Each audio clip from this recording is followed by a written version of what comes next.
If you're enjoying Pigoted Podcast, then why not sign up to our Patreon? You can find it at patreon.com/pigoted, and on there you get loads of extra benefits, such as early access to episodes. You get access to Pigoted Extra, which is extra content from our guests, usually about 45 minutes to an hour long of extra content every single week. You get merchandise, you get to ask questions, you get to be part of our Discord community. We have a Discord server where people chat and ask questions and discuss topics that have been brought up on the podcast. You get all that through Patreon, and it starts from just £3 a month. Plus, you'll be supporting the podcast. You'll be helping the podcast to grow, helping us to fund bigger and better guests and to pay for all the editing and that kind of thing. So please, if you are enjoying Pigoted, then think about signing up and becoming a Patreon from just £3 a month over at patreon.com/pigoted.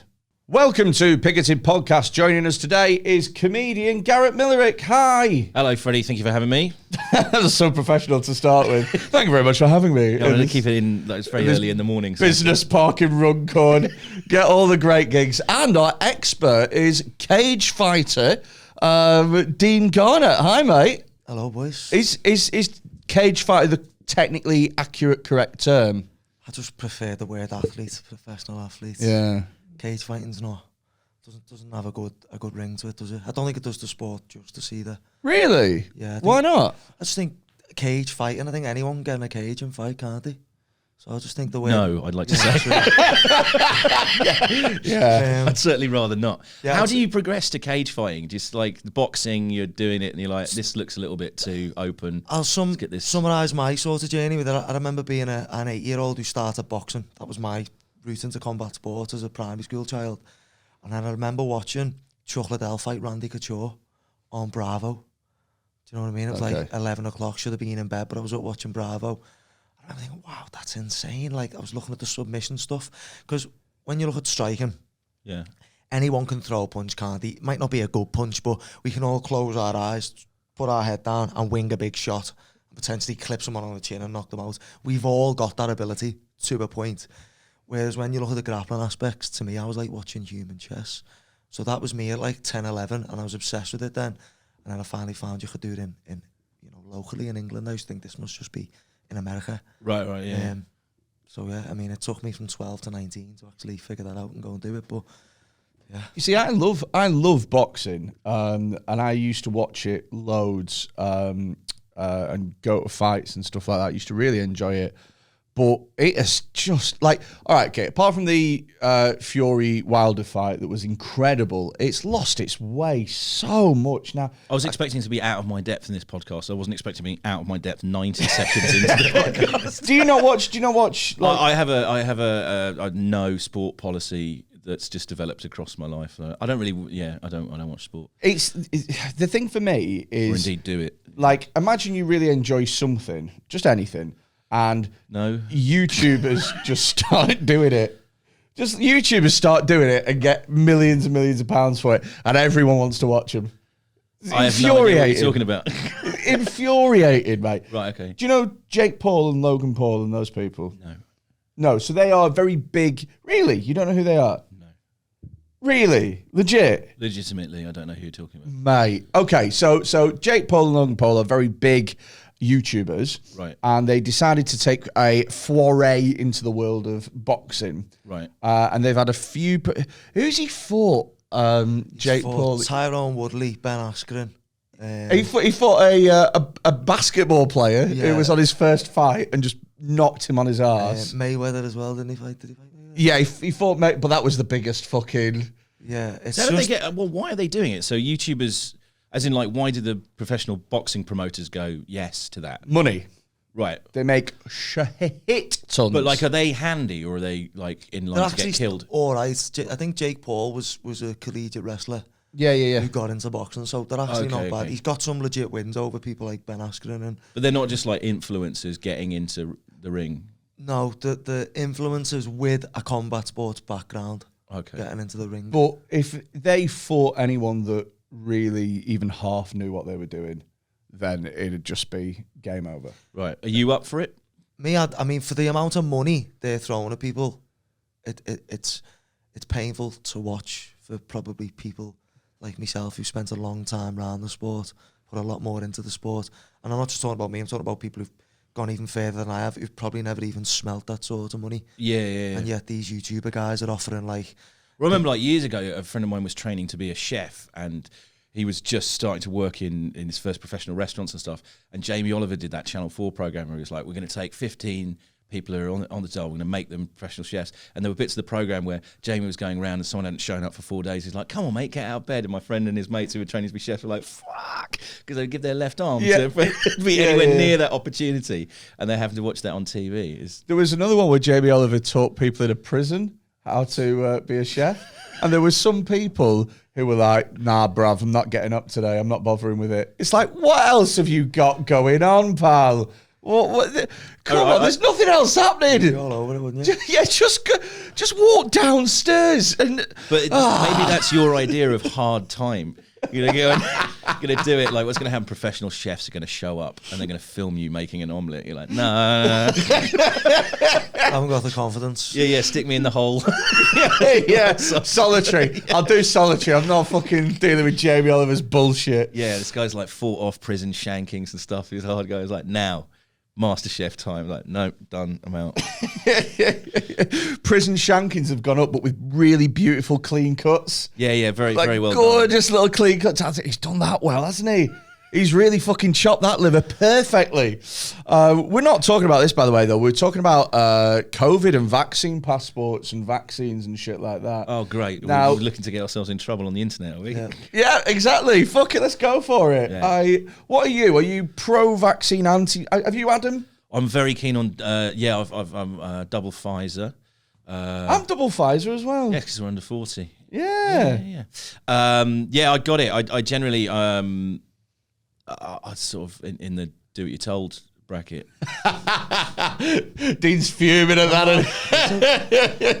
I like people, well, to be honest, actually, when you put like that, do as you're told bracket, I like the idea of people being able to practice informed consent. That's our legal right to practice informed consent. And I think the question is now is, has it been possible to practice informed consent? Well, I'm a very fat man, and they said... you have a very high chance of dying if you get it. And although I was really enjoying being inside and getting the free money, I just had a baby and didn't need to get back to work. And they were like, what's the swiftest route back to work? And they were like, this huge gang of medical professionals say 2 of these, you can go back to work. And I was like, thank you very much. I'm going to do that. Have you had COVID at any point? I'm fairly sure I have had COVID, but I had everyone's sure that they have. No. Everyone's got the COVID. So I had original COVID. Like I was absolutely, I was delighted when lockdown got called because I've been on tour a lot and I've been in America. And at the beginning of 2020, I was doing a tour of Southeast Asia, and so I was flying all over Southeast Asia on airlines every day. And then I came home not feeling a bit run down, like I had flu and whatnot. And I hadn't read anything about anything. This was very early doors. So I just went about my business, feeling rotten for like 2 weeks. And I think that was probably original COVID before it became popular. Before it became popular. Before it became mainstream. I had it before all these twats on cruise ships and stuff were having it. Or was it the flu before they renamed it? Here we go. This is a good question to ask. I don't mind. I mean, I'm not dead. I quite possibly did spread it around a bit, unknowingly. Yeah. But I don't generally like cough on people. I'm not massively keen on people, so I don't stand close to them anyway. So I'm not like a... Not a super spreader. Yeah, I'm not a super spreader. I haven't got enough friends to be a super spreader. Yeah. I like spending too much time by myself to be considered a super spreader, so I'm all right. Like even if I got it, they're like, oh, keep 2.5 meter distances. Like I'd be fucking delighted. Absolutely delighted. You were doing that before the pandemic. Yeah. They're like, oh, that was the greatest thing about it. They're like, everyone has to stay 2.5 meters away from me. Like, that is what I've been asking for my entire life. Do you know what? With the masks in public thing, like some people really benefited from that and they have no idea, because there are some ugly fucking cunts in the world that cover half your face. It's like they have done you a solid, my friend. Some miserable fuckers as well. You just don't need to look at their dropouts, do you, when they're walking down the street? Do you know what I found as well? Is I like listening to music when I'm shopping and stuff like that. I found like I could like lip sync along and not be self-conscious. I could get myself in the fucking... I started talking to myself more than normal. Did you? So at the shop, As I started doing that a few years ago, about 10 years ago, I lived with myself for the first time, and I spent a period of time, I think about 3 weeks, and I didn't see another human being. And then I got into the habit of talking to myself quite a lot. And then I found myself in like Sainsbury's doing it, when you're standing there sort of going, do I want beef or do I want chicken? I do prefer. And then you notice like someone looking at you like, whoa, hold it together. And then you sort of walking around with a little mask on your face, muttering to yourself. So it very much aided my my trip into old age, which I've been hurtling towards since I was about 12. Do you know what? I talk to myself, but only when I'm hungover. And I don't talk thoughts, I talk like motivational. So I go, come on, you can do this. Come on, like you can get out of bed. Come on, there we go. It'd been great seeing you wandering around town with a mask on going, I'm a king, I can do this. I go around like Tesco getting a meal deal going, all right, okay, what do we want? Come on, let's just get through this. Yeah, and if you can do that beyond the privacy of a mask, AirPods in, mask on, ideally glasses, hat down, and we're all in our little bubble. Stay the fuck away from me. What a nirvana. Have you had COVID? Have you had it at any point, Dean? I mean, I had something in November 2019 that very much sounded like, because what you got to remember is when it all started, they put out a list of symptoms, right? Yeah. Shortness of breath, low-grade fever, a cough that can lead to acute respiratory failure, loss of taste and smell. I didn't have the loss of taste and smell, but I had all them symptoms November 2019, and I couldn't shake this horrible chest. Well, for me, as a fat, borderline alcoholic with a smoking addiction, it was very difficult for me to tell anyway. Yeah. In terms of the list of, you're like, yeah.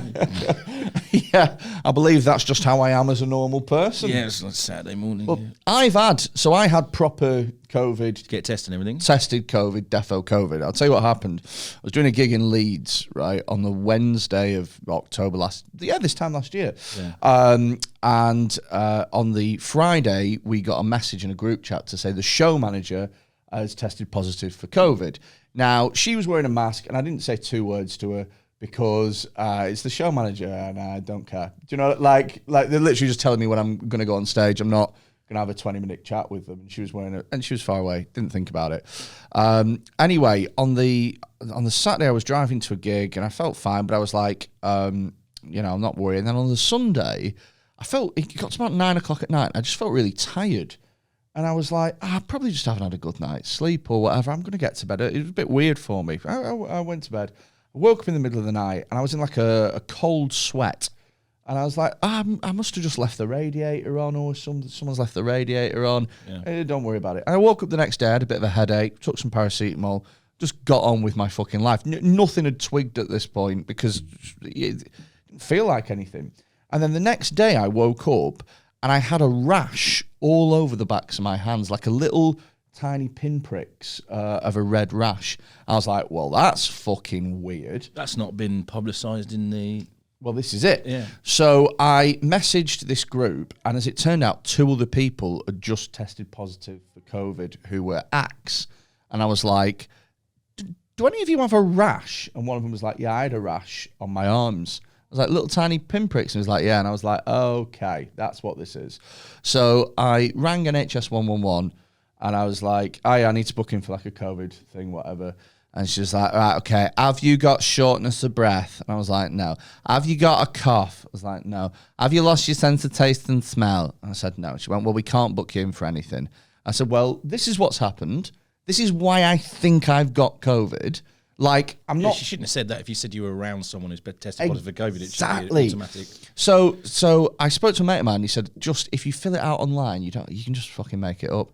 I was like, yeah, I should probably get tested. So I went, filled it out online, got an appointment within the hour, literally went to my local COVID testing facility, went there was nobody there. There's no one there, yeah. Nobody I've there. a few PCRs recently.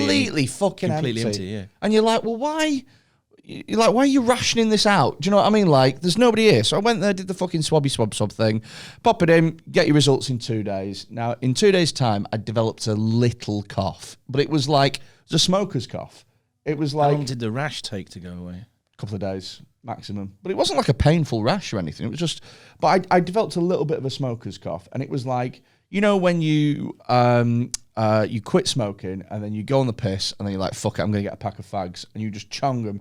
And the next day you wake up and you go, oh, God, what the fuck. Yeah. Ugh. That was what it was, right? My missus had also got COVID by this point, but we had, like I say, we were both incredibly mild. I wouldn't have even noticed had it not been COVID. What did your PCR then when you got it? What did it come back positive? Positive, yeah. So my missus did one as well. She came back positive. Her symptoms, she lost her sense of taste and smell, and she had slightly achy legs, but that was it. Right. Mine, I had a very slight cough. Again, I wouldn't have noticed. I've honestly had worse hangovers. Was she able to get a PCR, or they were like, achy legs is not on the list? Well, this is it. But the thing is, though, is what's really interesting about it is that how I found it is that actually having COVID isn't bad, or anything. It certainly wasn't for me. The worst bit is that people and the media scare you. So they go, oh, listen, yeah, you're fine now, but day 7, you could wake up and you could be unable to breathe. And so you're like, shit, I'm fine now. But I think also the thing is, what if? It's more, I don't know if it's scaring you necessarily just for yourself. Like, one, yeah, you got to look after yourself, but 2, it's spreading it, and then people could die from you spreading it is one of the. Oh, I didn't care about that at all.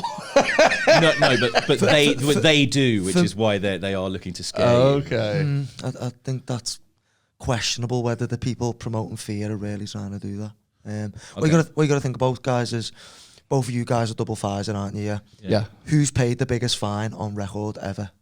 Do you know who it is? I'm going to go ahead and say Pfizer. It's Pfizer. Yeah. Will Smith said he had Pfizer. quite a big one for the And it Mersey was flow. multiple.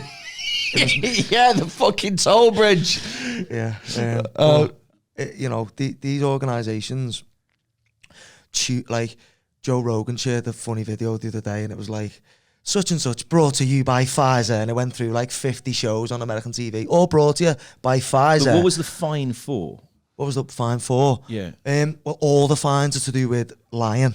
Okay. So fraud. Yeah. Okay. Hiding safety adverse event data Okay. on children.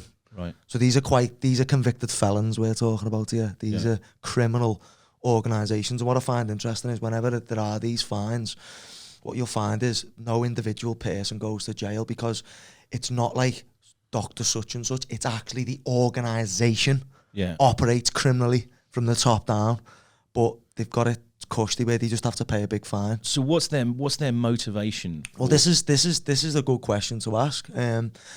Do you know who Klaus Schwab is? No.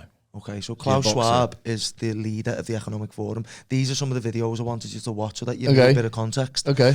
So if you just Google Klaus Schwab, tons of shit will come up. He's the chairman of the World Economic Forum. So what you have to think about is when we look at society and how society moves forward and changes or is socially engineered, is who are the people who have the power to shape how society develops, and who are the profiteers, and why would these people want to do that? So these are just good questions to ask. Like, I spent 75% of my life questioning none of this stuff, completely buying right into every single bit of it without question, thinking I'm just... What led you into questioning it? I've got this friend who, like, didn't particularly perform that. Like, I was someone who was top of the top sets in school and done really well, and he was the opposite.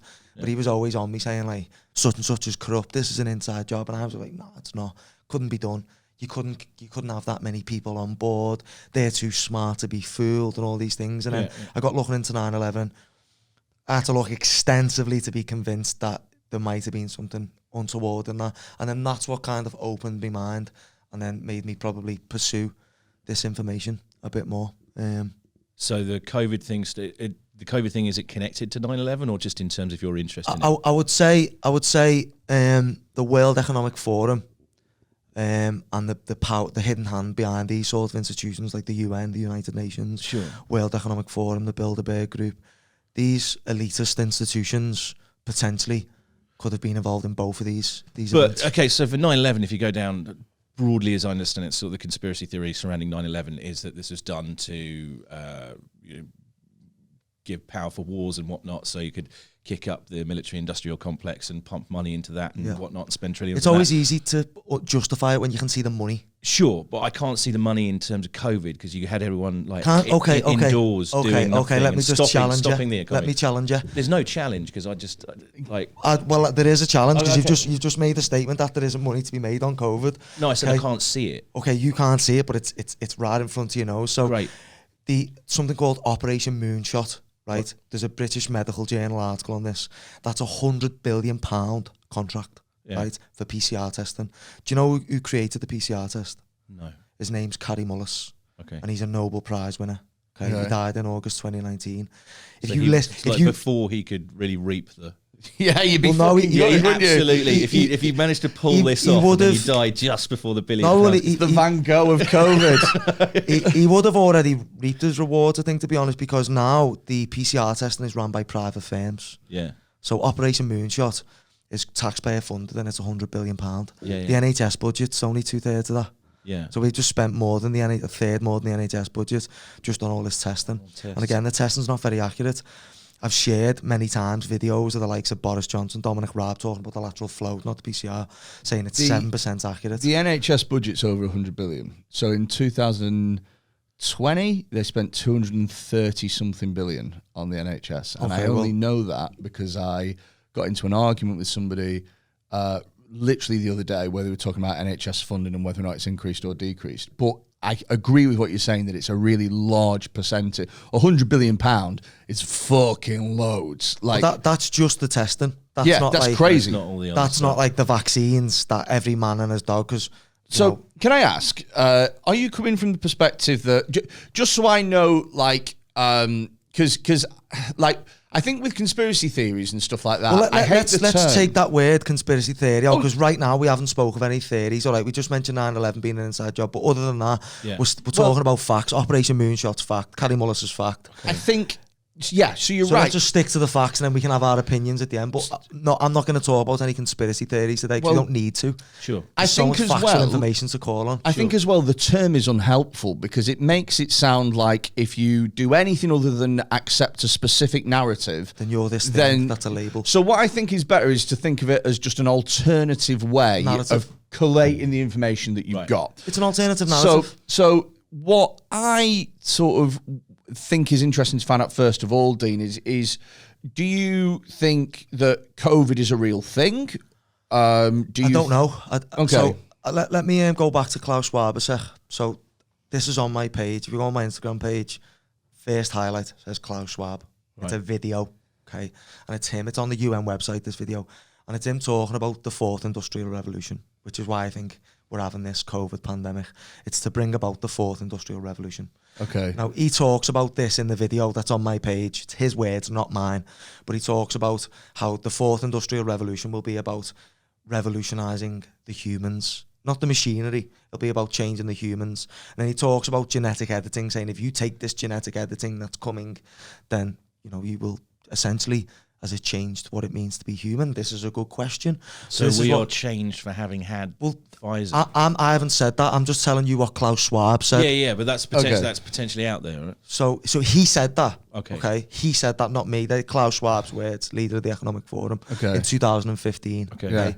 So what you need to ask is, why did someone like me sit on a podcast which you can watch, you can listen to me talk to two guests like yourselves who thought I was coming on to talk about them, and I said, listen, as of next year, you're going to be forced to like... I have watched some of that. Yeah, so for me to come out and say that, that's a completely bizarre thing to say, very random. Yeah. There's no reason for me to promote that ideology to people and tell people something's going to happen. They'd say, well, how are they going to get everyone to take a vaccine? I'm not having a vaccine. And I'd say, well, I don't know. I have no idea. I just know that it's documented in all these documents. But other than... if they've already spent the money buying all the vaccines... No, they haven't spent the money buying all the vaccines. No, but sure, but like in terms of what's the motivation for them, for us all to take the vaccine? Well, I can only ask questions. I mean, I'm looking at people like Klaus Schwab saying, well, is this part of that thought of that? I don't know the answers. Yeah. I'm asking questions, mate. I'm just... Yeah, well, me too. I mean, this is the first I'm hearing of... Yeah, so I don't know. I mean, What I could say, in 2019, I could sit down and I could look at where the world's probably going to go, cashless, everything being digitalised, digital identities, mandatory vaccinations. I knew they were really important in this agenda leading into 2030. But I'd say with the cashless thing, I think thing, it's a separate thing. But with the it's great. It's convenient, it's so isn't great it? because you can pay on your watch now. Like it's convenient. Like I like the cashless thing because I can literally, rather than fucking having a dick about with money, I can just boop and then I'm gone. Although the one thing I would say about that, I can get in. Like I know we said we're talking about information. I will get onto a conspiracy theory here. The only place that I have been asked to have cash since COVID is an NHS hospital for the parking. Because they're looking to give people tickets. They are earning so much money giving people tickets that they won't go cashless in the hospitals. And I said to the woman, she was like, "Oh, you need a £10 note." And I was like, "I haven't had cash since last March." And she was like, "We get that a lot." And I was like, "Of course you do." Yeah. And it's not them, that's a private company running the car park thing. So yeah. Same with that fucking Merseyflow bridge. Exactly. Tiny little writing. Pretty yeah. please make sure that you pay by midnight tomorrow. And it's Cheers. got the congestion charging logo from London. So I've got a congestion charging London account because I go into London a lot. And I just thought, it's the same. It's the same thing, so I'll be covered. Have you ever driven? I mean, you've driven around Newcastle and places like that. There are places in Newcastle where you drive around and you are just in a bus lane, and it's like, how the fuck did this happen? Yeah, Nottingham as well. Yeah, there's no bus stops around here. What the fuck? Oh, just this bit was a bus lane. You're like, you fucking prick. That's the bit. Like, I don't mind about anyone like vaccine and things like that. That's not. I'm like, okay, whatever. It's the car thing. It's the imaginary bus lanes. It's all of that. My one as well. Temporary speed camera. The speed vans. Yeah, I got done one. Motherfuckers. There's one near me, right? And there's a police constabulary there. I'm pointing to nothing. There's a police constabulary. It's right next to a dual carriageway, and they park in the lay-by, and you come off the roundabout, and then you go to do 60 because it's a dual carriageway, but there's a bit between the roundabout and the bit where it's officially 60 where they've decided it's 50. Yeah. And it's like, fuck off. Yeah, mate, I'm not joking. From Bristol, in the same week, I had £80 worth of fines come through the door for the bridge. I had a speeding fine from a bleeding. It was a red light camera, but now it's a speed camera. And what's annoying is, as you go through it, you can see a 40, like 100 yards up. So I'm going 37, but it's not a 40 till it's there. See, this would be all in 1 week. This would be my gateway drug into understanding the whole COVID thing. Because I understand greedy councils who are looking to pump money out of road users, putting cameras around and forcing us into bus lanes and everything. So I can see it on that level. I'll tell you what. I guess it's you're telling I'm me to open your horizons. You're telling me to bit, raise my eyes up and say there are greedy councils on a global scale, and COVID, but even more greedy and even more insidious. So this is a huge bus lane for the human. Here's the thing. Basically, we're all stuck in a big bus lane right now. I'm on board. Okay. Do you know what though? As well is right. So it is like that because it's you can take that metaphor even further because the more you start to look at speed cameras in weird fucking places, the more you see it, and then the less you see speed cameras where you go, it'd make sense to have a speed camera there. Like for example, how many speed cameras have you seen going down a hill? Fucking shitloads, because it's kind of hard to maintain your speed when you're going down a hill. How many speed cameras have you seen outside of school? None. Absolutely. There's never been a speed camera outside of school. They're always at points to catch you out. Yeah, if you want to get me into sort of governments, evil corporations, and everyone going around to sort of ruin my day, parking and speed cameras are very much my gateway drug. It just seemed like the NHS, the hospice thing when my daughter was born. I've mentioned it on stage. I've had so many problems with the Gemini parking solutions. Incidentally, like never mind about the Bilderberg group and Gemini parking solutions, who run hospital car parks. Absolute gang of complete fucking cunts. Yeah. Because those hospitals are ours. We paid for them. That's my parking space. Who the fuck are Gemini Parking Solutions? Exactly. Why do I have to find £1 and give it to Gemini Parking Solutions? Evil corporations coming together with health services. Health services conspiring not to go cashless in a cashless world. Yeah, everyone's fucking evil. Let's go. I agree with that. I'm ready to hear more now. I just needed to warm myself up. I definitely agree with that. Yeah. Like, I agree. I 100% believe that there are councils that do that, 100% to generate money. Well, it's like recycling. The entire recycling industry is a complete fraud as well. It's a complete fraud, yeah. Because the only way you can like source control is the only way that you can actually be environmental. Some people like go, I don't drink cow's milk anymore. I drink almond milk. It's worse, isn't it? Yeah. But also, it doesn't matter whether it's almond, oat, cow, soya. Just drinking 9 lattes a day is a fucking problem. Okay. So it doesn't matter which one you switch to. It's like, if you controlled yourself and just had 1 latte a day, it wouldn't really matter environmental impact-wise which flavour of milk you had. But no one's willing to make that thing. So, Mate, I'm so triggered by this because I do this exact thing. Yeah, it's nuts. And you so the recycling industry is an industry, and it's stupid. Like recycling bins, the council, I've got 7 bins outside my house, right? Yeah. And they're all made of plastic. They're made by the same industry who are making the bottles. So they're making bottles and then selling plastic bins. So, like, the recycling bins are also going to end up in the sea. And the thing is, like, just don't use the plastic. Like, don't drink 8 lattes a day. Yeah. Like, our grandparents' generation used to, you get a bottle, they'd wash the bottle, fill it back up with Coke, milk or wine. Our generation, we take the bottle to a recycling plant, we smash it, they melt it down to make bottles. Yeah, but have you heard that's that just fucking stupid. Have you heard that bollocks though about if you use a water bottle too many times then it'll degrade and give you cancer? Have you not heard this? That's the thing, isn't it? If you Is that to do with BPAs or something? yeah, something like that, and it's like, what the fuck? I know they're toxic, like BPAs are toxic. But going back to this though, is I genuinely believe that some things are like all interconnected as a way of squeezing as much money out of people as possible. Yeah. But there's other like when it comes to government things, a lot of the time, I don't like. I sort of explain it away by going, well, they're just really fucking incompetent and shit. Yeah, Do you know what I mean? So instead of seeing it as they're all interconnected, they're trying to force a particular agenda, I just go, well, they're all really shit at their jobs, and that's why this is happening. I think that's part of it, is that incompetence is in there. But I think the people at the very top of the pyramid, the control grid, let's call it the control grid, because it's an easy way to talk about it. Is that Boris and no, come on. That's above. So they would control. Imagine it being. Imagine Boris was running the world. Come on, lads. Fucking hell. I can have a laugh, but he's notionally in charge of something. He is not the president and the prime minister. You mean listen, above that? So I'll keep it simple with this, right? Yeah. Who's in the control? There are people who print money, right? So the Federal Reserve isn't federal. It's privately run. Right. And they had something called the Federal Reserve Act. I think it was in 1912 that they created this act. And what that did was it gave the banking dynasties the ability to print money without being audited. You can Google this is fact. JFK tried to bring out something called You can Google a lot of things that aren't fact. I'm just telling you a fact anyway, that you've got the Federal Reserve Act is a fact. Okay. Isn't this about the time that they moved from the gold standard?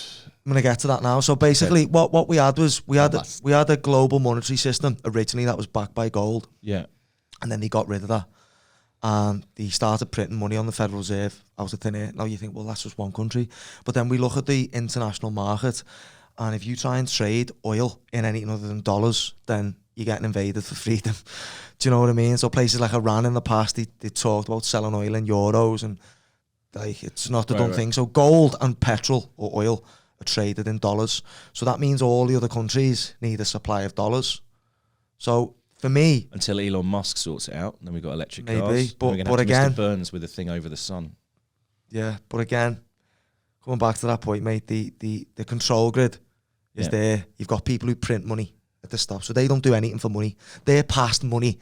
They're now looking at their modalities control. They're after control because they print the money. You got people coming down the layers who are doing things for What money. are they looking to control if it's not Well, money? I don't really know, because what you got to think about is what money is a tool, right? Money, it's called currency because it controls my immediate energy. thing is just thinking what everyone's motivation is. So if they can just have as much money as they like and they can buy nice things and do whatever they like. That's not what they want, though. But what do they want? If they want to control people, what's the reason for the control? Well, what you're asking me now is, like, why did Joseph Fritzl rape his daughter and put her in the basement? Right, I don't know, because they are naturally just because I don't have them answers. I mean, I don't have them answers because I don't speak to these people. That was the weirdest fucking examples to pick up. I get what he means. It wasn't. I'm not insidious. I can't put myself in their shoes. Sure, I get what you mean. Is like some people are evil and they want to do evil things. What I'm saying isn't. It's well documented that people like to control other people. Yeah, that's human nature. So it's not something that's completely unheard of. We know that humans can have this. I guess trait. as well, if you get to Extreme wealth. if you get to those extreme, like look, no one gets rich and powerful by being benevolent and like loving and. But if you have loads of money, you can control people.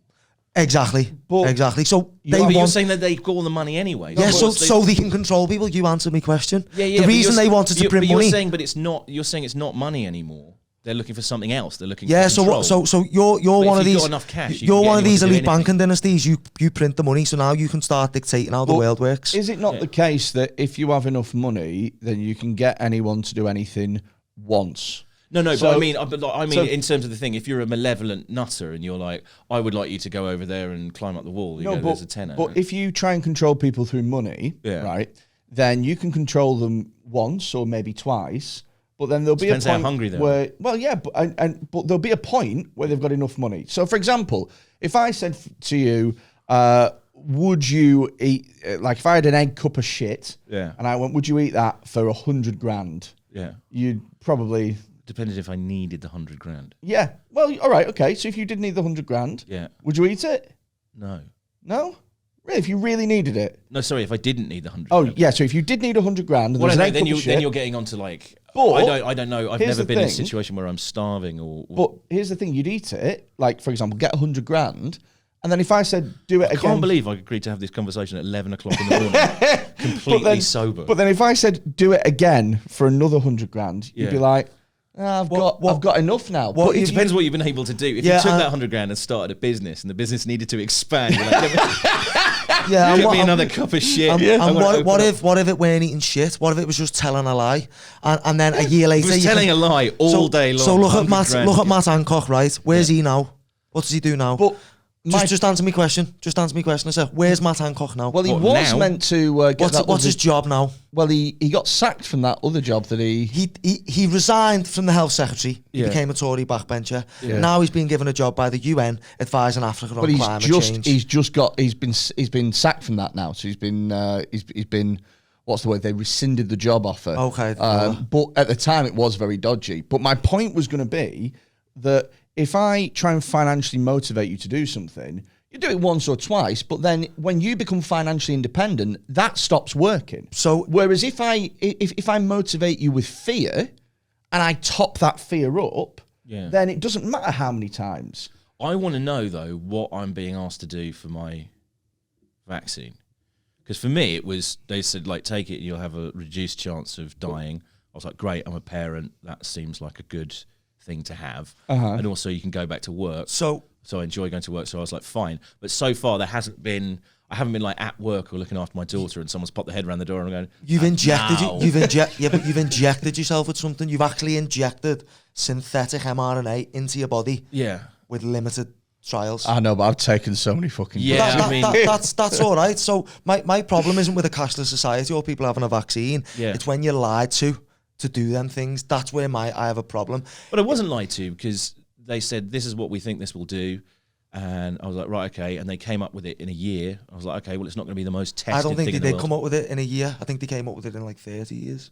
I think. So you think that this has been a pre-planned thing for a while? So you think this has been like a coordinated... But if they came up with it 30 years ago, why didn't they test or they started playing with these things... Sure.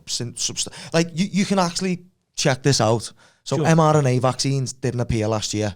Yeah. They'd been played with before with things like Zika. So they're a technology that, although it's novel, it's not that novel. Sure. It's the idea of it's not novel anyway. Yeah, of course. Do you know what I'm saying? So my belief, again, is that this whole pandemic has been exacerbated to the point where it's allowed them to implement. It's been politicized. Totally, I agree. It's been politicized. Right. And I think the vaccination is part of a political agenda. I don't actually think it's about... But I don't understand. If I wish we could put the Klaus Schwab video on now. It's like a minute long. It just summarizes it for me. I think what's interesting though is when you say vaccine and political agenda. I think that the vaccine hasn't been... The vaccine came first and it became politicized, because the way that I think the way that politics works is that people are very good at latching onto anything. Here's one for you. Here's one for you, boys. Flu vaccines for years and years and years. Exactly, and years. but not everyone takes them. So this is the thing. And flu vaccines aren't mRNA. So can I give you a dead basic run through on vaccines? Sure. This is a layman's terms. Great. And also, there'll be people watching this who will go, "You're not a scientist." Forget you appealing to authority, right? If you're injecting yourself with something, the legal definition of informed consent means you need to be able to understand it at some level. Yeah. To practice informed consent, you have to have some knowledge. So this is like bleeding 15-year-old science we're going to talk about now. So basically, vaccination. And again, this is why it's grey area whether that's even a vaccination you've had, based on the normal definition of a vaccination. Got a card instead of vaccination. Yeah, it does say that, but let me just throw some things at you that you haven't heard. All right, Sure. So how a vaccination works is by creating an immune response. Yep. Okay, typically. So in the normal narrative, right, the flu jab, they take a piece of the flu virus. Yeah, let's call it the flu virus, and the attenuator is the word they use. They weaken it, right? Yeah. So if I inject you with that flu virus, guess what happens? Fuck all. Okay. The only reason you create an immune response is because they attach something to it to create the immune response. And in most vaccines, it's aluminium hydroxide or aluminium phosphate. So they're called the adjuvant. So it's actually the aluminium adjuvant that your body kicks off at and says, "Why is that in my bloodstream?" So how the immune system works in very simple terms. It's like having a Macca's when you're afterwards in the body. They inject you with this little strand of synthetic attenuated virus.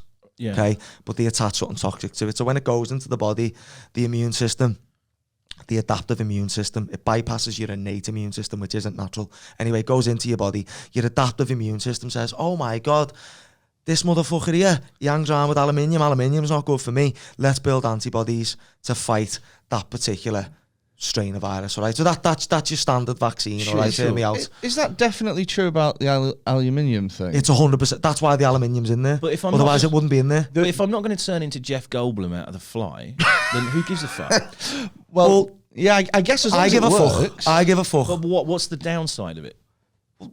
I don't know. We're going to find out in longer terms, aren't we? I see. Like I said, let me just add something right here. Say, we've had COVID. Was it that bad? No. Was it that bad to you? No. Prince Charles got it. He was fine. No, but a lot of people got it and died. So what? Yeah, people did get it and died, but also people are getting the vaccine and dying, but it's potentially being covered up. Well, I mean, so I see we what don't you actually mean. know. Right now, it's hard to. My point is, I might have my They're opinions. covering up vaccine deaths. So do you know what the yellow card system is?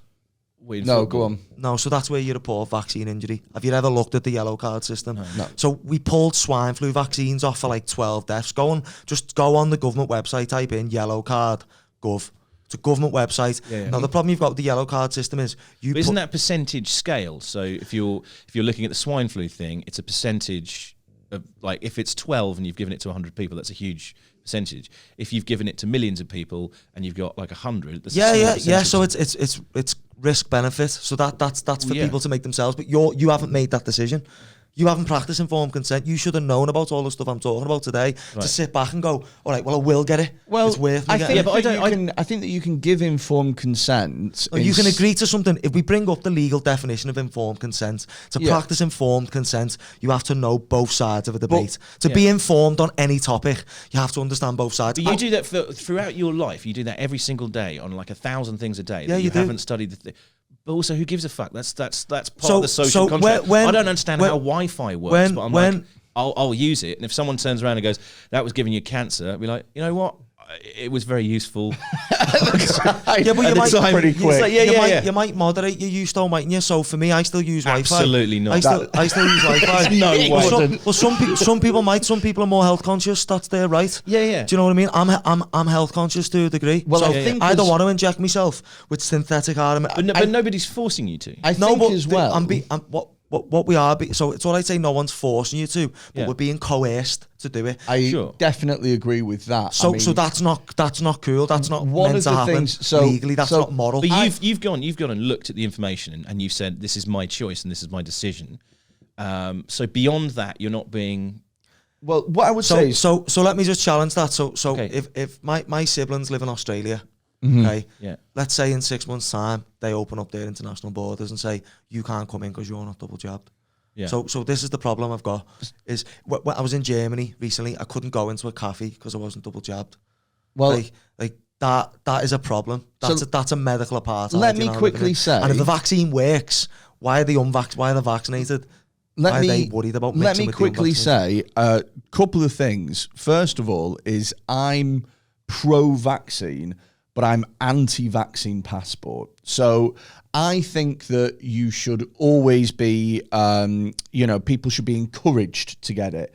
The minute that people are being punished to get it by saying, okay, so you can't go here, you can't do this, you can't do that, I'm dead against that. Secondly, what I would say as well is it's all right, me and you, two incredibly fat, lazy fuckers going, well, if it gives us medical problems, as long as I can talk for 20 minutes, I don't care. Yeah. Whereas if you were a professional athlete, that's why with a lot of the footballers, like when they were saying that footballers, it was kicking off, footballers aren't getting jabbed and all this stuff. It's like, yeah, because if they spend their entire lives trying to get like a 1% and Lance gain. Armstrong's there going, come on, guys, I'm telling you, it's absolutely great. But I mean, I get, because like you're a professional athlete. And let's have it right. The risk to them is 0 to none. But it's very minimal. I imagine for you, if let's say, for example, you had the vaccine, but then they realised in a couple of years' time or whatever that it diminishes your strength or your endurance by 2%.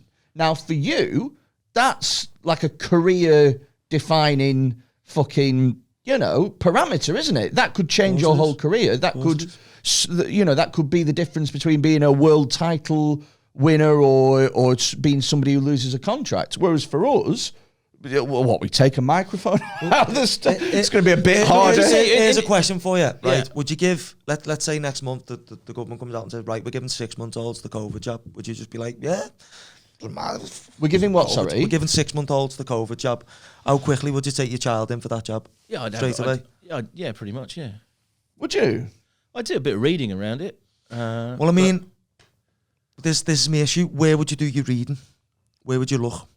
Probably the NHS website would be the first. Okay, so what? This is where you've got to sit back and go, okay, what information is coming through what channels? So information's being censored on social media. People are posting about their vaccine injuries, and it's getting deleted as like a quote. Well, that's their own anecdote. They should be allowed to explain their story.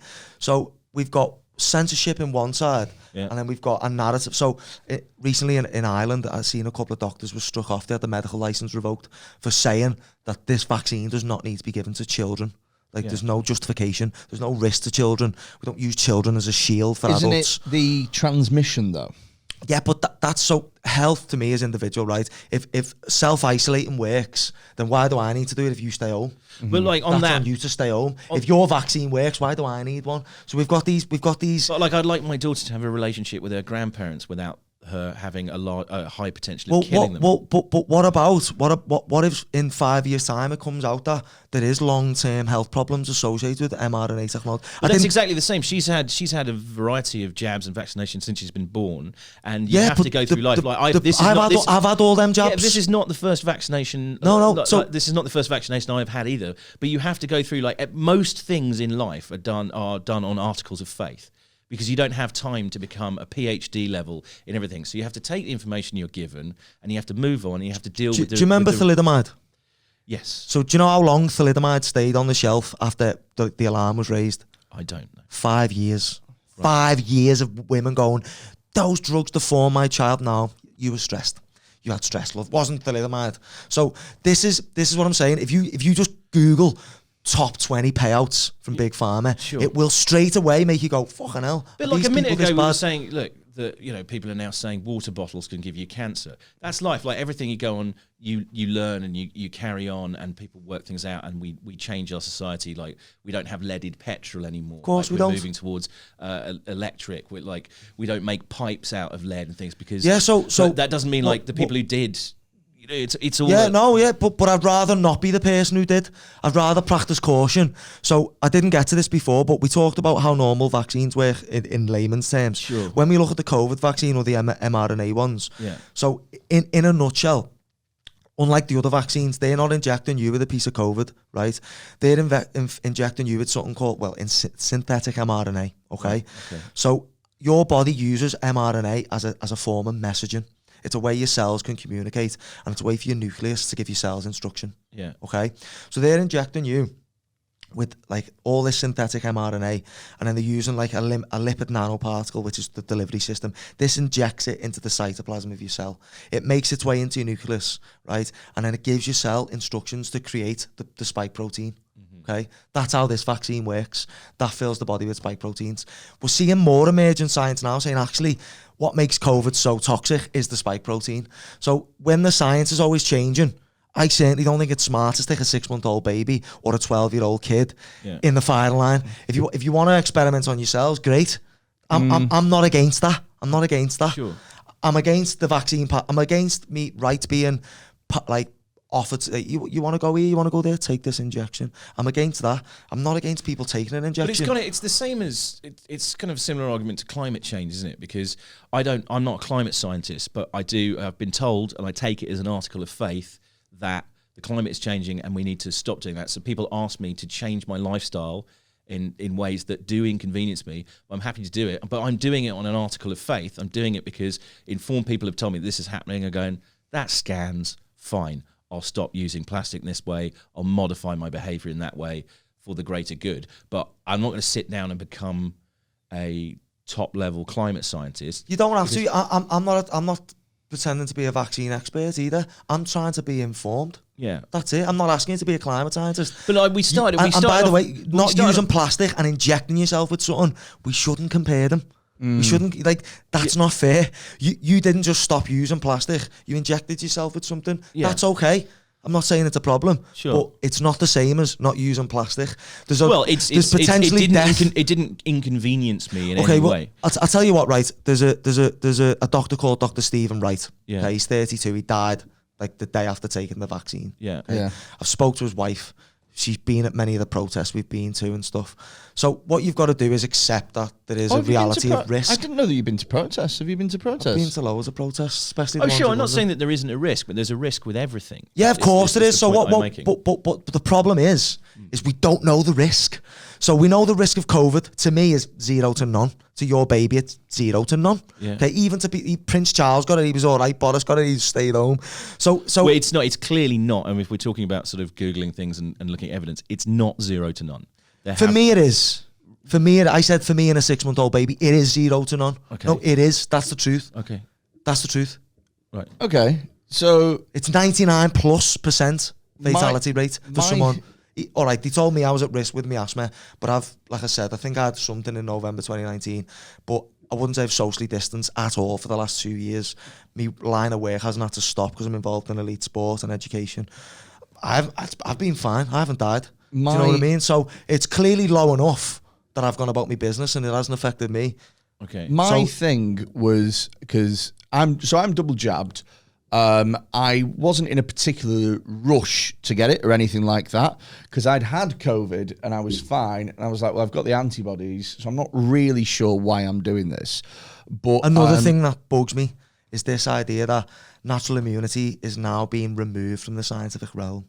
So they actually changed some stuff on the WHO website that you can have a look at. So herd immunity used to involve natural immunity. They're now changing the definition. Well, my thing is, and this is what sort of changed my mind, as it were. I felt like there was no risk to me. I've had it. I've got the immunity. I think I'm going to be fine, right? Mm-hmm. And then my partner, her mum is what you would call sort of severely immunocompromised. Yep. And something like, for her, something like COVID would be deadly. So it wouldn't be a 0% to, slim to none chance. Yeah, like it'd be a really big fucking problem. Like, it'd be a huge problem. So it would be a problem for her, for example, if you had it and it wasn't going to kill you, but if you gave it to her. Yeah, so that's why it's great that she can isolate or stay home. Well, that's the beauty of this is my individual health choices. Sure. Lockdowns, books, quarantining, and vaccines. They work regardless of what I do. So here's the thing. If you do them. So here's the thing, though, is it's not really about that because let's say I had something and I didn't know because I've been double jabbed. and I gave it to my partner, and she didn't know. Well, my partner's not gonna not see her mum again. Like she's not gonna do that. So for me, I thought, like, if I ever got something, gave it to my partner, who gave it to her mum, then I'd feel awful about that. But you can still do that after you've had the jab, can't you? Totally, yeah. But it's about mitigating. So I'd feel a lot less bad. Let's say, for example, if you had something now that you didn't know about, and then you gave it to me, and then I gave it to her, and then she gave it to her mum, and then her mum passed away. Now, I obviously, it'd be awful, but I wouldn't feel responsible, because I'd go, well, I've done all I can do. I've done everything that I can do in order to make sure that the people who are around me and the people that matter to me are safe. And so therefore, if something then happens on top of that, then it happens, because sometimes shit happens in life and you can't control it. Yeah, it's like you can still die in a car accident if you've got airbags and a seatbelt, but that doesn't mean don't bother having it. Totally. If you weren't wearing a seatbelt and you went straight through, then it's like, well, you could have helped yourself. But when I'm doing all these gigs and I'm traveling around the country and you're performing to thousands of people a week and stuff like that, like, there is a genuine chance that I might pick something. I just think that's partly like something that has been used to push these agendas as public health. For me, health should be individual. You're responsible for your own health. I agree with you. If quarantines work... Sure, but society is an agreement of individuals to live together and to behave and practice in a way that doesn't I just feel like it's double standards, though. It's like, you've got to do this to protect everyone else, but if you don't do it, then we're going to take this from you. I agree with you. Well, it's not taking from you. So your example, not being allowed in a cafe, right? That's the cafe owner's informed consent. They have they have the ability to it's the law. No, he could get fined for letting me in. It was the law. He said that I'd rather just let you in. That's society's informed consent then. Like, they don't want to let you in there if politicians made that decision. Not society. Sure, politicians did. But wasn't it the Let's case, have it right. I mean, maybe let's have it right. Maybe it's not society making a decision. Maybe I am wrong with this, or maybe that I'll get some flack for this. But wasn't there a thing recently with a Christian bakery who refused to do a custom cake? It's the gay cake. It wasn't recently. It was ages ago. Was it? Yeah, we can't get into this. It's been done on so many comedy podcasts. We can't go from COVID to gay cakes. No, but I think that there is a... So what actually happened in the end? Was it that they got successfully sued, or that they didn't have to? Or I can't remember. But anyway, for me, it's a similar sort of thing in the like... the business, having a choice to serve who it serves. Yeah. Like, it's the same sort of... So, I mean, I tend to look at... I agree with that. I tend to look at, like, again, I'm pro-vaccine, but above that, I'm pro-choice. Yeah, pro-choice first. I don't think it's reasonable for me to expect that everyone that I come into contact with has to have been double jabbed to protect somebody that I might come into contact with. I don't think it's reasonable. But especially when the jab doesn't stop transmission. I think that's the best bit. It's like we're having all these conversations about taking the jab to do X, Y, and Z. It doesn't claim to do that. But for me personally... And the only way it's meant to stop transmission, right, is by reducing your symptoms. But right? For me, so most people don't have symptoms. I try and asymptomatic. That means asymptomatic spread is literally not a thing, really. And with stuff like this, I try to have like an underlying sort of moral idea that underpins everything. And for me, I think it's... Christ, why? So I can sound clever. And my thing is that you should be allowed to do what you want with your own body. So if you want to go home and just fucking, inject loads of heroin into your fucking eyeballs, you should be allowed to, because they're your fucking eyeballs. Probably wouldn't let you on an aeroplane if you'd done that either. Actually, I've seen a few people looking smacked up on the plane before. I don't think you can. Yeah, you want to get the Liverpool to Amsterdam flight? Fucking hell. Off the plane. I don't think you can go to Australia in that circumstance either. I also think as well, for me, it's the same thing as abortion. So, God. No, I'm off. But you know the whole thing in Texas where they've gotten rid of that right. For me personally, it's your body. You do what you fucking want with it. And if your choice is it's informed consent, isn't it? It's like someone says, "Do you want to record a comedy podcast at 11 o'clock on a Friday morning?" And go, "That'll be a laugh." You made your bed lying in. So I'm like, yeah, I'll have a cup of tea in a McDonald's and we'll show up. We'll have a giggle. I think you'll find I never said comedy podcast. I said I just podcast. presumed as you're a comedian, it would. Right. Absolutely not. Get into it. But yeah, my whole thing is you should be allowed to do you. Now, yeah, this is why they don't invite me on Newsnight or anything. I think that you should get a vaccine. I think that it's. I don't subscribe to the idea that they're using it to control the world and stuff. I think it's just a vaccine. Well, yeah. Again, what's the motivation? But that's all right. Those if they can print money, they don't need. If they can print money and they're above that, then they don't. Like I said, the fourth industrial revolution is about genetically editing humans. It's not my revolution. I thought it was about robots. I heard it from someone else. Robots and living on Mars. I heard it from someone else. Mate. We're all just speculating. At this point. Of course, we're speculating. Also, human beings are dicks. We should probably be modified. Wipe a few of them off anyway. Okay, so the thing is, as well though, is I always think like with these sort of like the powers that be above and stuff like that. I always think who like, are we talking well, about? This is it. It's a good question. I always think that it is a good there question. Are powers that be. There are hidden hands. Of course there are. But who are they? Like, we'd all love to know. It's the big question. Well, I just don't think that. I'm not. Then we're talking about it again, like faith. We're talking there are, people behind the curtain or whatever. I think there are. I really don't. That's all right. That's like I said. I think you. The thing is, I think people who believe in people behind the curtain have a great deal more faith in humanity than I do, because you think if we could just get behind the curtain and go, get your fucking hands off those levers, we'd be fine. Whereas I think we'll be in a better place. I think this is just what happens with human beings in a space. I don't think there's any curtain. I think everything is in plain sight. I mean, the truth is definitely in plain sight from my perspective. If it's in plain sight, then who are we talking about? You keep going, it's plain sight, but then they're behind I'm the saying curtain. the truth's in plain sight. Instead, a person was in plain sight. I'll give you an example. I feel like, look at Jimmy Savile. He was a paedophile in plain sight. Jesus. He was a paedophile in plain sight, wasn't he? And look at how well it was covered up, what he did. And look at who he rubbed shoulders with. It wasn't that well covered up. In terms it was, because it carried on, and he was given access to vulnerable children. Sure. So by the government, by political powers, he used to take politicians.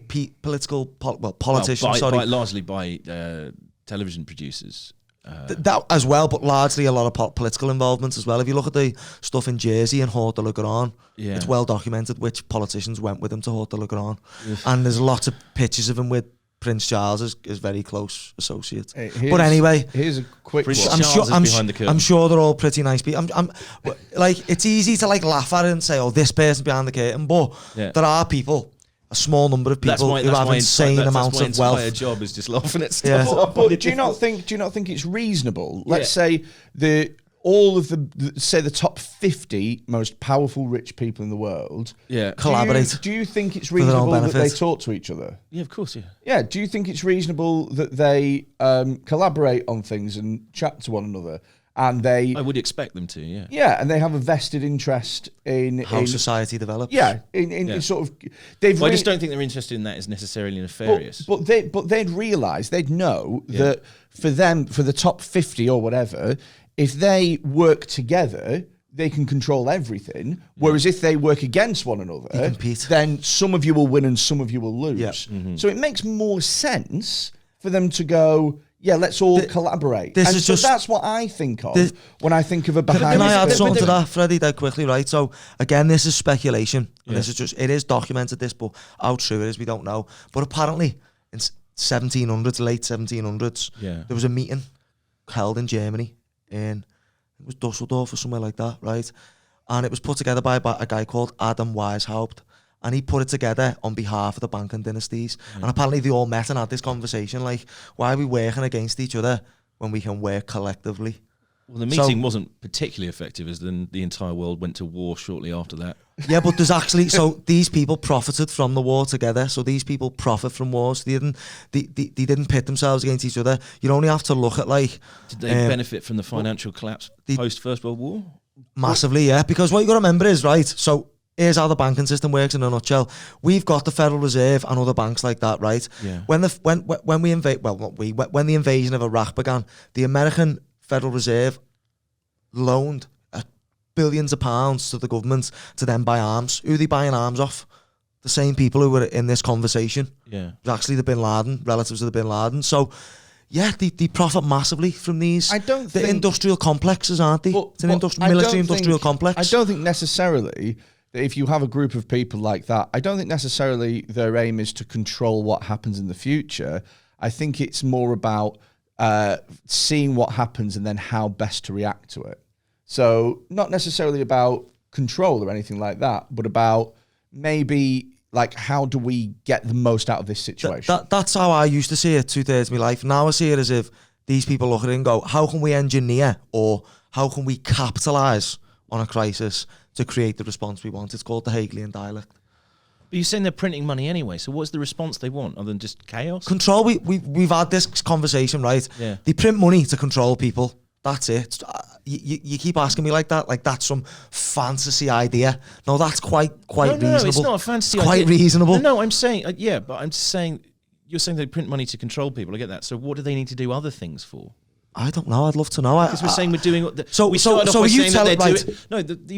started off by saying that they're doing this to make money. No, I didn't. I didn't say that. I never said that. I said the people at the top of the pyramid. You said it's a $100 billion contract, which is more than we spend at the NHS. Someone's making money out of that. So people are making money. So you have the people the exchange of money on one level. Can I repeat what I said earlier? Can I repeat what I said earlier? Yeah. Imagine it like a pyramid.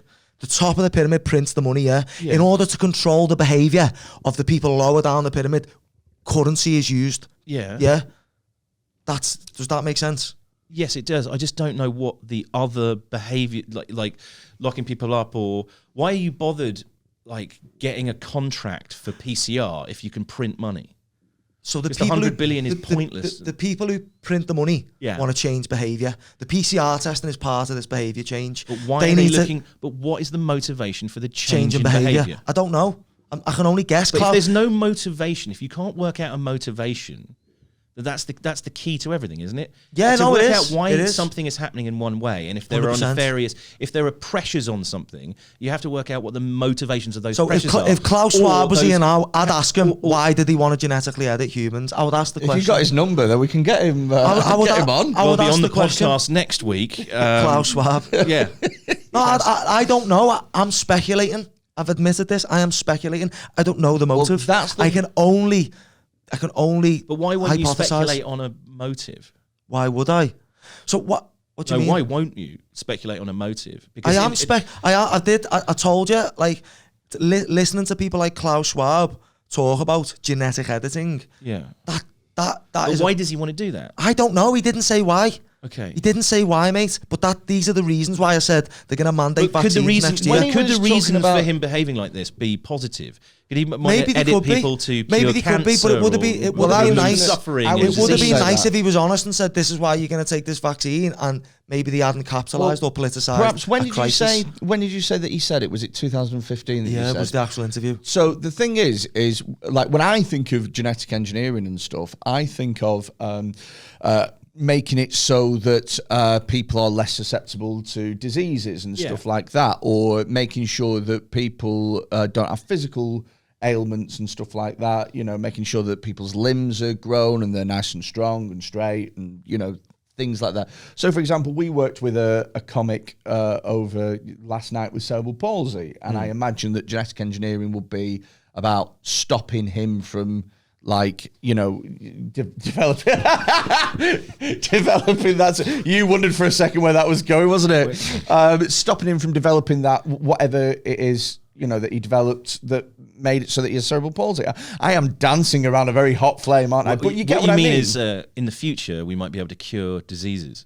Yeah. Could have left it there. Yeah, I mean, I really danced around the issue, and it just I went further and further down the rabbit hole. I don't question the ability for these things to be used in a positive way. I know that. Yeah.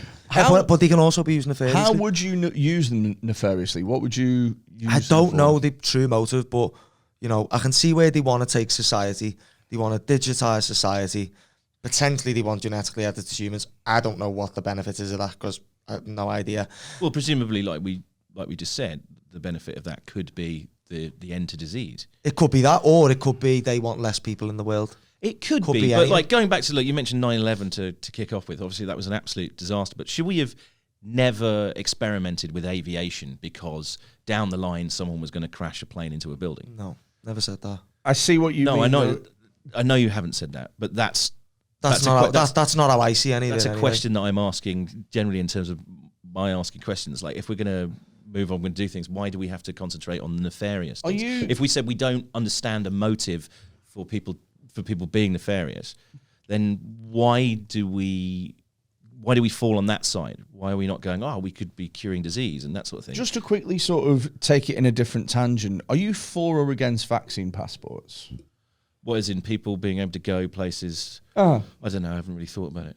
So I think that people can go places, but how do you feel about the idea of having to present your medical? Because under the law, your medical information is protected. Yeah. So it's actually protected. You don't have to give your medical information to someone. Sure. So how do you feel about that being retracted and having to basically show your papers whenever you go somewhere? It would depend on the reason. It would have to be on a case-by-case basis. Well, they want to generalise it to the whole world, don't they? It's happened in France, Italy, Germany at the moment. Right. And whether we have another lockdown or we join in the medical apartheid, I don't know what's going to happen next. But how do you feel about that whole situation? If there were everybody, it's a blanket policy. I think if there were options on the table and they range from lockdowns to vaccine passports, I think when the death figures and the infection figures get to a certain level, we have to make a decision between what the options are. And if vaccine passports is one of those, and it turns out at the time that is a better option for the economy and the general populace than going into another lockdown, that is a decision for our elected representatives to make. We've got some quick questions for you on the from our listeners. Stephen Moore says, I will not be letting my children get the vaccine, but do you think the government might implement a rule where only vaxxed children can go to school? 100%. I said this prior to all this kicking off. You think? So, yeah, I think they're going to do that. I think they already do it in some countries anyway. Well, I think it'd be such political suicide to do that. I don't think they ever will. I think they're going to try it. I think there's a lot of stuff they're going to try. It's all about gauging how we react because we do have the power. Well, they have done an awful lot of that, haven't they? Where they've gone, this might happen. And they just sort of see what... And then if people go, don't let that happen. Then they go, maybe not. I shared something literally just on my way down here. And I just got 2 newspaper front pages. One was from last year. 1 million jabbed already, 15 million jabs to freedom. So this was all about, we've only got to jab the elderly and the vulnerable and we can all have our freedom. But that was... Back to today's paper saying, we've got the boosters, now we just need people to roll the sleeves up and get boosted for the freedom. So it's like, to be the fair, goalpost is just moved every time. To be fair, knowledge develops, doesn't it? But I don't think I just find that funny. I don't think that's about the goalpost moving necessarily. I think it's because it was the Daily Mail that said 15 million jabs to freedom originally, wasn't it? I think it's just them trying to sell papers. No, I mean, they are quoting politicians. That's Boris stands up there saying pretty much preaching all this stuff before they don't just print it out of thin air. But in terms of people's understanding of something in 2021 is going to be different to their understanding of things in 2019. Our understanding is going to be different. And this is why it's safer to wait, especially where the kids are involved. Well, not necessarily, because if you wait and it turns out, there is a negative effect on children and our society. But we'd already know. You've got to take the information you have. You've got to make the decision, and you've got to move from forward. The information we've got, COVID poses little to no risk to children. No one's disputing this. Neither side. Even the JVCI, the JCVI, the Joint Committee on Vaccinations and Immunisations. What about something they said we can't say vaccinate children because there's no way to what about justify something like health. Long COVID or something like that? Again, do you know little science has to exist on that? Minimal science on it. I agree, but there is a risk there, though. There's a risk there, but there's minimal science on it, so that wouldn't mitigate vaccinating all the children. I'll tell you what I think is. It just wouldn't. No scientist can sit here honestly and say that's a good risk benefit. No scientist is sitting here. Luckily, there's 2 clowns and an athlete. And another clown. There's 3 clowns. Very quickly, there's another one here. Joe Piers says, "What will you do if they make it mandatory to be vaccinated to fight?" To be honest, I'm open to fight in April. I broke my jaw 2 years ago. Next month, there's nothing like for me now. Having come to the belief. So this is just my belief system. That there's a set of agendas to implement between 20 and 30. I cannot get into those agendas now unless I'm convinced otherwise that there's not some nefarious agenda. Okay. And I believe there is. So I'm not going to say there's no... But you don't know what it is. I don't know exactly what it is, but I've seen enough to believe it's there. So on my podcast in 2019, I talked about Jeffrey Epstein. Obviously, no one had heard of Jeffrey Epstein at this point. I knew all about him. I knew who he rubbed shoulders with. I knew what his job was, to supply kids to the elite and all this stuff. And then that all came out in the mainstream. He's had 6 meetings with Bill Gates. I guess though, you've got to ask more questions. I think, mate. I guess the thing is though, is like, so if they say to you, like, you're contracted with UFC, yeah? No, I'm not with UFC. So I'm with a company called Brave. So you're with Brave currently, they contract staff. So if you work for Brave, you have to be vaccinated. So right. Oh, really? But not to fight for them. Oh, okay. So all the people who work for the organisation must be vaccinated. So if they gave you your opportunity for your dream, a big title shot that's a huge payday for you, 7-figure sum or whatever. He's asking, would you eat a cup of shit for £100,000? So basically, that's why it's called Brave. Basically, right, I'll answer the question.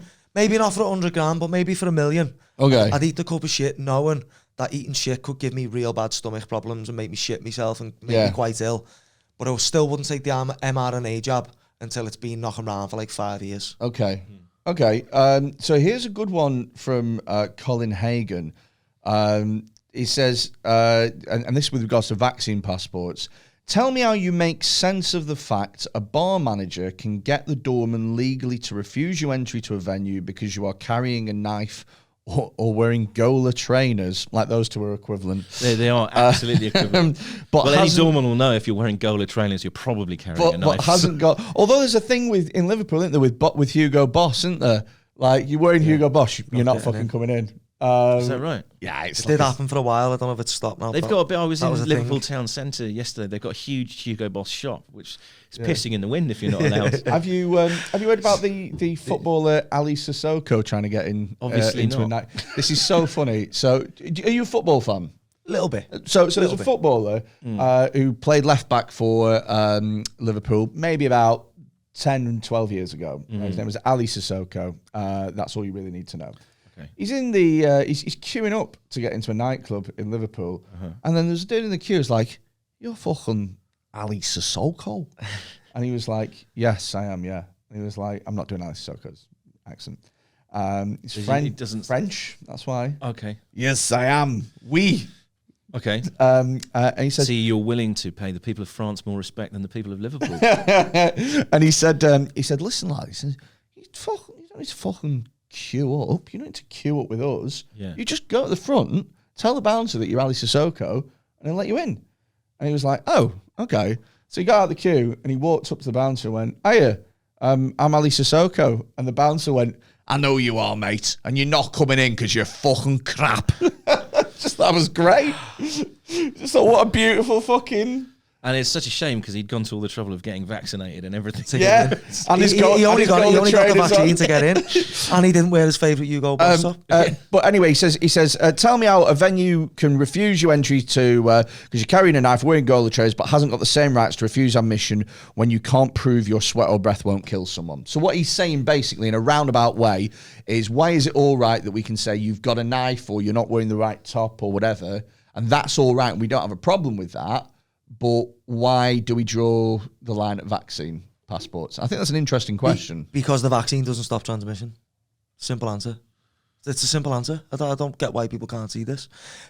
If they were saying this vaccine means you can't spread COVID, then we'd have a discussion to have. But it doesn't change it on. So, okay. Yeah, this is a very simple question. If it did, would that change anything for you? Not for me, but it certainly changed how I approach this topic, this question. Wouldn't mean I run out and get the jab, but it certainly would change how I process what's going on in my head. But no, it doesn't make sense. What his question doesn't add up. Okay. The vaccine doesn't stop transmission. It's a fact. And if you're out in a bar during COVID, that's your choice. If you're at such risk, stay home. Yeah. Stay home. What about the staff? Yeah, stay home. It's your choice. Well, I mean, some of them, like, what you could argue is... Or get vaccinated and be protected. But Get your vaccine and feel protected and stop worrying about what somebody I'm could doing. argue that like the staff that work there, they're not on like shit tons of money. Like they might be financially They want to talk obligated. to the lads who are printing the money and see if they can get one of those presses. Well, what about the people who don't want the vaccine who are losing money? It's both sides, isn't it? Yeah. I mean, I agree. And I don't said, think anyone should. If the vaccine works, why does it matter what I do? It shouldn't. Sure. If you're protected, That's if you've got true. your seatbelt on, don't worry if I'm wearing mine or not. Do you know what I mean? Well, we're worried about you going through the windscreen. True. And clocking Yeah. someone else. I knew you were going to say that. Soon as you said that. I was like, shit, that was a bad one. But yeah, if I've got my raincoat on and it's pissing down, Yeah. yeah, I'm not asked if you're wearing yours because I've got mine on. I've got my umbrella. I'll stay dry. But I think you also, taking that analogy further, I think that therefore you don't have the right to complain that you're wet. So if something happened, Would you offer like, me to get under your umbrella? Would you say, like- brother? Come Yeah, on, I would let you under my umbrella. like Vaccinated or not, I don't care. so if you did catch COVID, Yeah. then and let's say for example you had long COVID and you couldn't Yeah. fight for 2 years or something Yeah, like yeah. that, you lose the right to complain about that. I wouldn't complain anyway. Totally. That's medical freedom. Totally. And if someone gives me COVID, that's not their fault. Like, I'm out in a public space. It's not all our jobs to go around panicking about passing on cold and flu. Well, to this is people who why have I COVID. think that like there's no sympathy for those people that end up like being like, you know, they're like, oh, it's not a real thing or whatever, and then they end up in hospital with it, and it's like, that's your fault. Yeah, you do realise Yeah. COVID is not a high consequence infectious disease, don't you?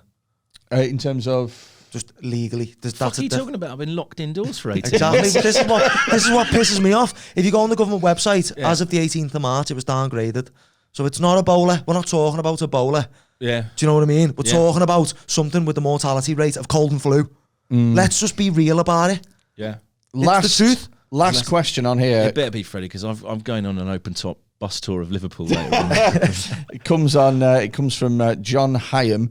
Who's the better MMA fighter, you or Paddy Pimblett? I'm presuming that's for you. That's for me. I think that we have covered enough contentious topics from a position of complete ignorance. Certainly, I have this morning, without my views on MMA. Do you have you ever watched an MMA? No, I haven't. No. You've never even watched them, have you? No. You might enjoy it. You know, it's quite. Do you know yeah, what? sure, yeah. There's loads of things I haven't done that I'd probably enjoy. Do you know what? Yeah. I've tried to get into it. Yeah. I just can't. And I really like boxing, but I just, whatever it is, just doesn't do it for me. Yeah.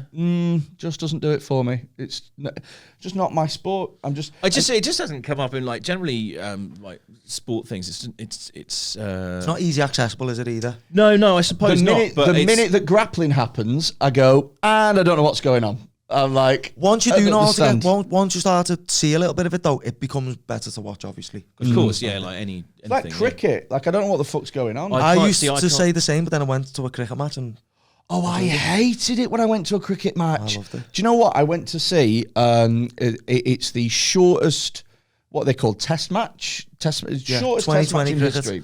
It was England versus Sri Lanka, and it was at Old Trafford. And England threw out Sri Lanka, bowled out Sri Lanka for like 80 runs apparently, which is apparently incredibly low. And it's an amazing, oh my God, they're definitely going to win. And all that was left to happen now is England were to bat, Sri Lanka were to bowl, and it's an inevitability that they will hit these 80 wickets. Yeah. And then it started raining very slightly. And apparently there's a rule in cricket where if it gets called off due to rain, but the other side hasn't bowled 6 overs, then the whole thing gets cancelled as a draw. Yeah. And so Sri Lanka realised that the best way for them to win the game or to get something out of the game was just to hope to fuck that it rained. Yeah. And so I literally for 2 hours watched people just slow playing cricket and just looking up at the sky and going, yeah, not quite yet. And that was it for 2 fucking hours. It was torturous. How much were the tickets? About 60 quid. Oh, right, okay, fair enough. Shocking. Is the bar open though? The bar was open, but Classic. pints were £6 something. Oh dear. Yeah. Right. Before we go, very quickly, have you got anything that you want to plug? Garrett?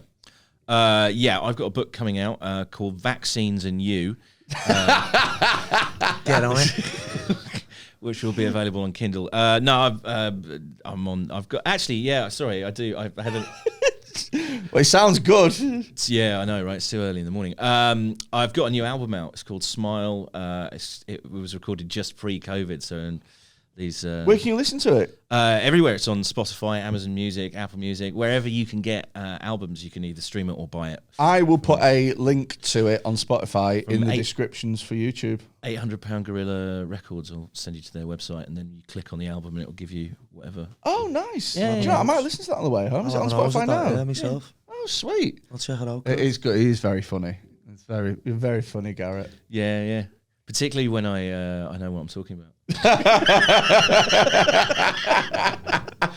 Have you got anything you want to plug, Dean? Not really, but what I did enjoy was just having a conversation today, and I just think this needs to happen more. Yeah, it's Do you always know what nice I mean? having a chat. I just think, like, for me, what's happening now, like, we go back to the 1940s and, like, people, we celebrated freedom like it was a massive day. It was worth dying for. And I just feel like we've lost that sense of, like, what freedom actually is and its value.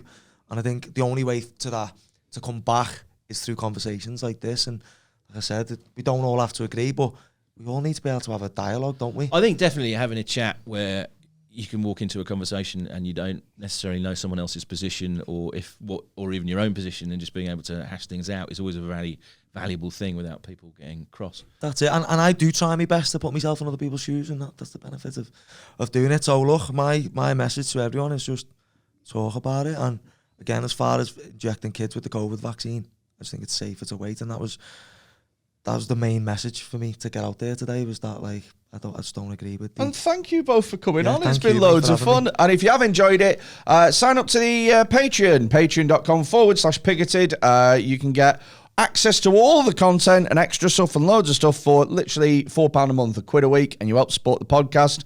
And there's loads of extra great stuff on there. So if you have enjoyed this, then sign up on there. We're also doing a new thing now where people who are on the Patreon can ask guest questions like what we've done today. So if that sounds like the kind of thing that you want to get involved in, patreon.com/pigoted and pigoted, and you can sign up for literally just £1 a week. Cool. Other than that, make sure you subscribe. See you next week. Bye. Guys. Cheers. This episode of Pigoted is sponsored by Taylor's Toys. Taylor's Toys are a sex toy company. They specialise in doing high-quality sex toys that won't fall apart after 1 or 2 uses. Head over to taylorstoys.co.uk, check out the amazing range that they've got on offer, and if you use the discount code PIGOTED at checkout, you get yourself 10% off on all products. Taylor's Toys. Spice things up in the bedroom. Thank me later.